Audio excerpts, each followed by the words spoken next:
Yeah, so thank you again for the introduction and for the invitation to present today the urban and policy dimension in food system transformation. So I think what I'm going to discuss about or present you is complementing very much what we heard already today morning, and some of the, and might, or I hope at least, will answer some of the questions that I saw in the chat already about these aspects. So first of all, I think we are all aware about the general context in terms of regulation at European level. So the strategy of the European Green Deal that wants to make Europe and the European Union as a climate neutral by 2050. So that's the main strategy around everything I'm gonna discuss about today. And then one of the strategy used for that is the farm to fork strategy, which is specifically for food, to make healthy food, but also to protect the planet and to enable a future for Europeans. So to make sure that Europeans get healthy, affordable and sustainable food. And in that context, this strategy is discussed, improved, and used as a platform. Also recently, so yesterday and day before yesterday, they had a Farm to Fork conference organized by the European Commission that some of you might have attended or be aware about. That is or was about discussing all that and how we can go even step further and work on that strategy. So what is a food system? We heard it already, and I think every one of us know it. It basically encompasses all the activity around the production and the consumption of food. So starting from the food production itself, about the food around the food processing and the distribution, but also containing the food consumption that we heard, the aspect of the consumer earlier, and also the aspect about food loss and waste, and how we can prevent formation of waste in the food systems. The good news, or we heard already, the necessity of transforming the food system. And the good news maybe is that by transforming or by operating this transformation, we are still able to reach a sustainable food systems. And that is the possibility that exists. And not only we are able, if you consider the sustainable development goals set by the United Nations to reach the target of zero hunger by improving the food system or by transforming the current food systems, but also as a side effect, I would say you can reach more or most of all the targets set by the United Nations in terms of no poverty, because through the food systems, you are able to increase the economic benefit for the companies, for the population, for the society. So in that sense, working on also on we heard it, education, the quality, the communication is one important aspect that is linked with that, but also on working on the climate protection, for example, and on the innovative side, we heard before about the app that is innovation, that is aimed to help the industry, the aquaculture industry in that sense, but also the consumer to work better on transforming the current food system. So all in all, the strategy that was developed also by the United Nations with their good food for all concept or activity that was organized this year along the United Nations Food System Summit in September, is not only good food for all in terms of for everyone, but also for all the different aspects of sustainability. So how do we do that, this food system transformation, if we are aware that we need to do that? Basically, you have here in the center of this colorful diagram, again, the food chain. So we know how the food chain is working. And then you see very good in this graphic, I think, the interaction you have with different aspects. You have the interaction with the health that we already heard in the other presentation. Why do we need to change or to consider the aspect of changing our food systems to make people healthier through the food, to use the food as a tool for health? So this is one link. Then you have the link with the environment. By transforming or by improving or by modifying the food systems, you impact, and you can impact positively the environment. And that's what you are aiming with, doing that in a sustainable way. The same also is true for society. You want to improve the well-being, to bring something to the people through the food that you modify in the term of the food system. You have also the aspect about economy. If you have a healthy, sustainable food system, you have healthy economy in that sense, and you support the economy in that way. And the last aspect that is also important and that is interacting directly with the food system and the transformation of the food system is the political aspect. So the regulatory, the framework that exists around the food chains and that is needed to frame the whole, but also to help to innovate, to push the food chains or the food systems maybe to go one step further. And this is maybe, I will try to answer later the questions that was in chat earlier. Yeah, there is always an interaction, and you need this interaction between the food systems and all these different aspects and all these different actors. And if you don't have this co-creation, this co-work between all the aspects, it will not work properly. If you think a little bit about food system as a concept, and you consider, okay, what are the key elements behind? So obviously food system is food, is producers, is change, is production. But also one important aspect that we heard already today morning is this local aspect. So what does it mean to have local food systems? So that brings us to what we heard also in relation to the City 2030 project is to city region food systems.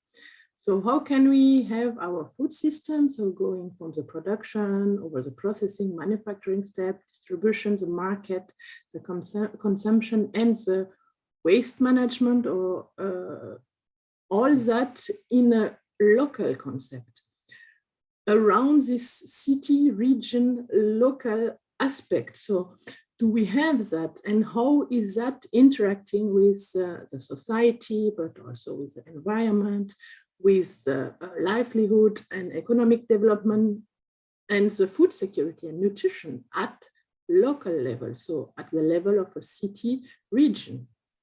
So this is something that is important and that has impact, and more cities are reflecting, or more and more regions are reflecting about how to do that, how to improve that, to work towards this food system transformation. So I quoted here, I like the tweet from the mayor from Florence, I think it is, who during the Farm to Fork conference that was yesterday and day before yesterday, where he said that cities are actors of change. And they are a creative space where innovative solutions for food system can be designed and implemented. And I think it's giving a good hint about the frame you can use and is being used, and the effort and the willingness existing at the city level or at local level or at region level to push this transformation of the food systems towards maybe what we heard earlier, what the consumer wants. How is that done, or what tools already exist in that sense? So one important tool is the Milan Urban Food Policy Pact, which is basically a pact that is setting different criteria, indicators, agreement about different points. So for example, in terms of governance, in terms of sustainable diets and nutrition, social and economic equity, in terms of food production, food supply and distribution, and food waste. And through this definition of objective of indicators, the cities or the regions are able to follow to monitor these indicators and to work toward more sustainability at their local level. And for now, this pact has been co-signed by, so it's basically the mayors of the cities that sign this pact, and it's for now signed by 211 cities, having a coverage of around 350 million inhabitants. And then you can see from the right bottom corner of the map, the spreading is pretty much all around the world. It's not like some only European or pact or strategy or initiative that is followed there, but it's really questioning that exists all around the world and that is followed by cities and by city regions all around the world. And what is the starting point basically, or why is it done like that, or what is the purpose? So you have to start by thinking, okay, I want to have I would like to have my food system working at a local level. I would like to have that in such a way that I can feed the inhabitants of my cities with what I produce, what we process, what we distribute at local level. But before being able to do that, you have to start with a characterization about what do you know already, where are you in terms of production, what is agricultural production around, how much food do I produce in the region, in the city, and then based on that you can check, what is the demand in my city? Do people want more vegetables, or do we have enough vegetables? And how is the consumption pattern? And once all that is analyzed, you have like kind of a characterization, and then you can point out the elements that the regulators, the cities at local level have to try to push, maybe to work in that direction, and to discuss or to co-create with the population, with the consumers, with the stakeholders at local level. Such an initiative was done or was started, I think this might be one of the eldest initiatives in that sense, in the US, in the Knoxville County, where they developed already in 1982 a food policy council. So they started by stating exactly, or having a look at exactly what I just said, like people started to think, okay, where do my carrots come from? And they realized that the carrots were doing miles and miles, thousands of miles to reach them, whereas were farmed just next to door, but the carrots from that farm a few kilometers away didn't reach the shops from the city, for example. And so they started to reflect about that and to say, okay, what can I do? What can we do at that level? And should we, as consumers, as stakeholders, as retailers, as producers, push the local policies, the local governments, the mayors, to give us a frame to improve that? And how can we do that all together? Again, this work together that we saw before, and to come back to the economic aspect that it brings to change the food system. You can see it here in the middle of the slide that they find out that if a consumer spends, for example, $100 at a local business, it brings $45 to the community. Whereas if you do it at a national chain, that is, it's not about importing, but that is distributing or getting the food from further away, only $13 would stay in the community. So by pointing out these facts and by having a look at that in a little bit deeper, they realized, okay, we have to react, and how to do that. Trying to support the policy directly toward businesses that purchase locally. So to help in terms of, to give a policy framework to the local business, or to enable the businesses to purchase locally. The same with supporting the local agriculture, the farmers. How can we do that? And in terms of also of incentives to the farmers to grow maybe more fresh fruits, more vegetables, or to grow more fish. We're going to see the connection in a second with the fish. So that's a bit the idea that is followed from this food policy council, and that is repeated. We heard it earlier from Rafaela in different European projects also. It's not only existing in the US, it's reflection that is done at different level. And here you see that they are running not only the City 2030 projects, but a few other projects working in similar or reflecting on similar topic and trying to see how can we engage the citizens to push the food policy at a city region level in Europe towards this improvement of this transformation of the food systems. So you're going to ask, what is the connection with the good fish? Because we are here today also to talk about the good fish. So the connection is here.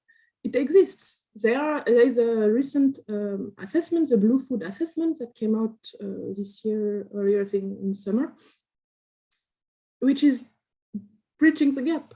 It's bringing the blue food to the table, to the regulation. It's bringing it to the United Nations Food System Summit that is discussing about how to transform the food systems and specifically using the blue food, so using fish, the good fish, to do that. The aquaculture, we heard it earlier, is regulated at European level through also a new, the European Commission developed a new strategy to make aquaculture specifically more sustainable. It's strategies that they published this year in May, after some also reflection or common reflection and discussion with with all kind of stakeholders and a public consultation last year. And then they published this new strategy, which is addressing in this guideline, really saying, okay, pointing out what needs to be done or what still needs to be worked on based on the information we collected so far, based on the funded research, the results we got from researchers, what needs to be improved so that we can make the European aquaculture more sustainable, in the sense that we heard earlier, Europe needs to produce more because for now we are still importing a lot of fish, for example. So here you have the different points that need to be addressed, and you have facilitating access, and you should reduce administrative burden, so make the legislation easier, the system to register for authorization for the new farm, for example, make it easier or reduce the amount of it, to improve the measures also for the animal health and welfare. We also heard that already earlier, that it's an important aspect for the consumer. So the policy itself is considering that and saying, okay, we know we have to work on that. We have to give a framework, a regulatory framework for that, so that it can go better and can be improved. So this is all set in this strategy from the European Commission. And to support that, research not only helps to build this strategy from the European Commission, but is going one step further and saying, okay, what is missing? How can research still support that? And you see it here. That's also one of the tasks that the GAIN project was doing, was the efficiency project, where I'm also involved personally, and which are projects that aim to see how can we make aquaculture even better? How can we make the fish food system, the production of the fish, better, more sustainable, to support these strategies that the policymakers realized is needed to go further, to be better, to feed the world better in a better way. So you have, here you have some example of events that were organized last June, so jointly with the GAIN project, the efficiency project, and the impact project, where one of the sessions was about also what did we learn in terms of policy, how can we improve that even further to give a frame to the innovation, to the aquaculture sector to become more sustainable. And a complementary aspect maybe is an event that is organized on 9th of November about aquaculture going circular, where the aspect of not only sustainability, but really specifically of circularity will be addressed, and how aquaculture can be made more circular and what needs to be improved to reach that aspect. So I would like also if you to invite you all heartily to contribute to that discussion if it's interesting for you, and see how can aquaculture go circular or become more circular. Then to come back to the aspect about this local, this regional city food region system, specifically for aquaculture, it's also possible to bring sustainable aquaculture to the city, to the region.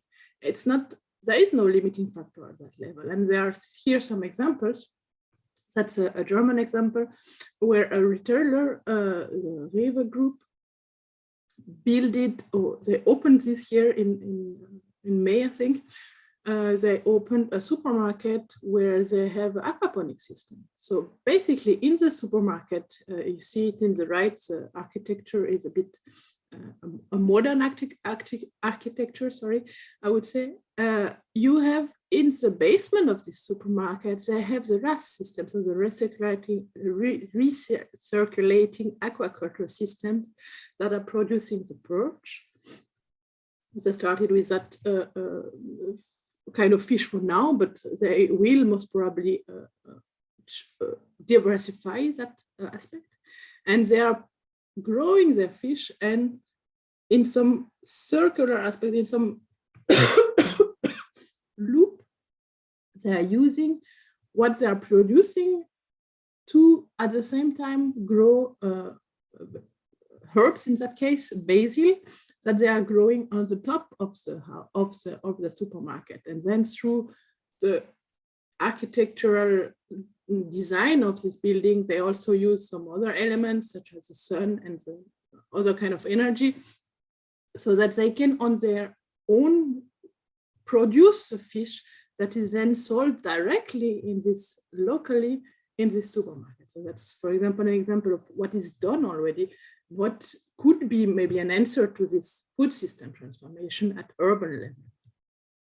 Another German example, again, sorry, I'm a bit pro-Germany, is the seawater cube, which is the idea behind that is to have, to say, okay, I'm living in the middle of Germany. I take this example because it's a good example. Germany doesn't have so much sea, also coasts. Well, in the north, yes, we have some, but it's pretty limited if you compare it to Portugal or Spain or France, for example, or the UK. And so the problem is that, you know, if you want to have sea fish, we go back to the gastronomy, to the restaurant. If the chef would like to cook some nice, fresh sea fish, he has to buy it, and the fish maybe has to travel a long way to reach this restaurant and to be prepared in a proper way by the chef. And the idea of this innovation there is to say, okay, could we not, with the existing technology, at urban level, at local level, at regional level, produce the same fish in a recirculating aquaculture system with seawater? And then it's like, you know, I go next door, instead of picking up my salad in the garden behind the restaurant or my herbs, I would go to fish my fish and I can prepare it. So that's also a food system transformation, enabling or focusing again at this city region, at this urban level. Another example here is with algae, where you have in the, I stay in Germany, sorry for that, but it's just some examples that are nearby, that's why. So near to Hamburg, in the north of Germany, you had some farmers that, you know, they had this traditional swine farm and everything was fine and everything, but one day they said, okay, we need to become more sustainable, we need to develop further in that sense. And they started to grow and to install an algae farm to complement what they already have and to go one step further in this food system transformation. Last example is also studied or used in another European project, the Next Gen Protein project, which is also about saying, okay, the food system in its transformation maybe also needs to look at alternative proteins. And in that case, the example is about algae as well. where in Iceland they are using the geothermal the heat from and the CO2 from the geothermal power production to grow, to support the growing of the microalgae, and to produce through that alternative proteins that can be used as well in food application as in feed application. So these are all examples of what can be done in terms of transformation at a local level. And just to conclude, I would like to say good fish. Here you see, when you Google good fish, you find crispy salmon skins that are sold in the US, made of Alaska salmon. So good fish could be, again, an example of food transformation, food system transformation, and good food. Here you have a German initiative that is in Cologne, where they are offering or organizing the selling of food that cannot be sold anymore, or that is not sold anymore in the supermarkets because of best before date that is overdue, or because of non-conformity of the shape of the vegetables to the retailer, for example. And so maybe this good fish and good food are steps toward the food system transformation we are all discussing about today, and that is needed for the world. So thank you for your attention, and I wish you all a happy World Food Day.